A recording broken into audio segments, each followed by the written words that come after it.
नमस्कार, हकीकत न्यूज में आपका बहुत स्वागत है। मैं हूं आपके साथ गुंजन। चलिए बढ़ते हैं खास खबरों की ओर। रीवा संजय गांधी अस्पताल की नर्सिंग की छात्रा ने छात्रावास की समस्या को लेकर कलेक्टर के नाम एसडीएम को सौंपा ज्ञापन। हॉस्टल में आए दिन जहां चोरी की घटनाएं घटित होती हैं, वहीं आगजनी भी हो चुकी है, जिसमें कई छात्राओं के सामान जलकर राख हो गए थे। इससे पहले भी छात्राओं ने हड़ताल की और तत्कालीन डीन डॉक्टर देवेश सारस्वत ने कह दिया था कि नर्सों के लिए उनके पास कोई फंड नहीं आता। डॉक्टर सारस्वत के जाने के बाद नए डीन की नियुक्ति हुई और डॉक्टर मनोज इंदुलकर डीन बनकर बैठे तो उन्होंने बताया कि 10 करोड़ का फंड नर्स हॉस्टल के लिए आया है। आपको बता दें कि ये सुनकर नर्सिंग छात्राएं उग्र हो उठी और उन्होंने मांग की है कि इसके पहले उनका फंड कहाँ जाता था। नर्सों ने कहा कि अगर उक्त हॉस्टल में चिकित्सक और वरिष्ठ अधिकारियों की बेटियां रह रही होती तो क्या करते।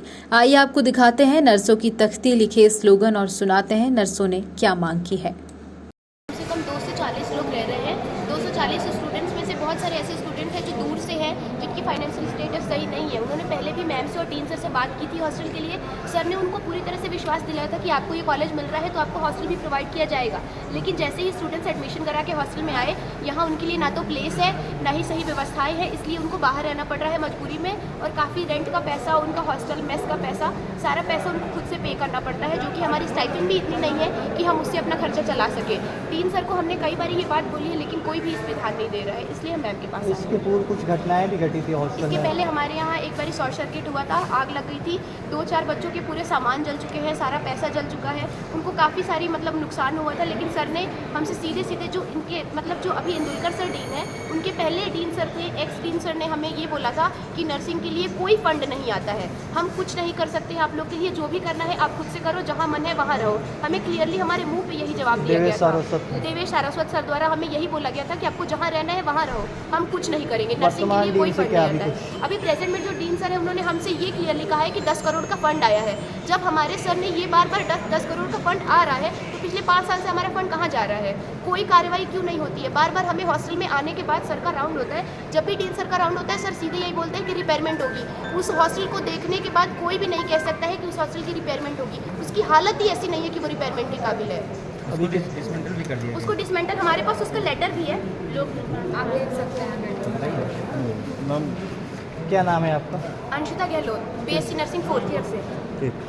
ये है घेराव कि आप लोग ने कई समय से परेशान। आज हम लोग अपनी हॉस्टल की कई समस्याओं को लेकर यहाँ पे मैम के पास एक उम्मीद के साथ हम ये आए हैं, क्योंकि हम इसके पहले भी आ चुके हैं। मैम जब सर थे, जनवरी में आए थे हम एक बार और, तो यहाँ से हमें सिर्फ और सिर्फ आश्वासन दिया गया था। रिसीविंग लेके हम चले गए थे कि सर के द्वारा हमारे हॉस्टल का ब्यौरा किया जाएगा, राउंड किया जाएगा, हमें निरीक्षण किया जाएगा। बट ऐसा कुछ हुआ नहीं। हम एक उम्मीद में बैठे रहे कि 15 दिन में शायद तो कोई परिणाम आएगा, पर ऐसा नहीं हुआ। उसके बाद फिर हम आज फिर से इसी उम्मीद के साथ आए हैं कि हमारा हॉस्टल बहुत पुराना, 70 साल पुराना, सन 64 का, 1964 का बना हुआ हमारा हॉस्टल है, तब से बना हुआ है और हम उसी हॉस्टल में रह रहे हैं। उसकी कंडीशन बहुत ही ज़्यादा ख़राब हो चुकी है, जर्जर हो चुकी है। उसका आए दिन छज्जा गिरता रहता है। किसी भी लड़की कोई भी किसी भी दिन चपेट में आ सकती है, उसकी जान भी जा सकती है।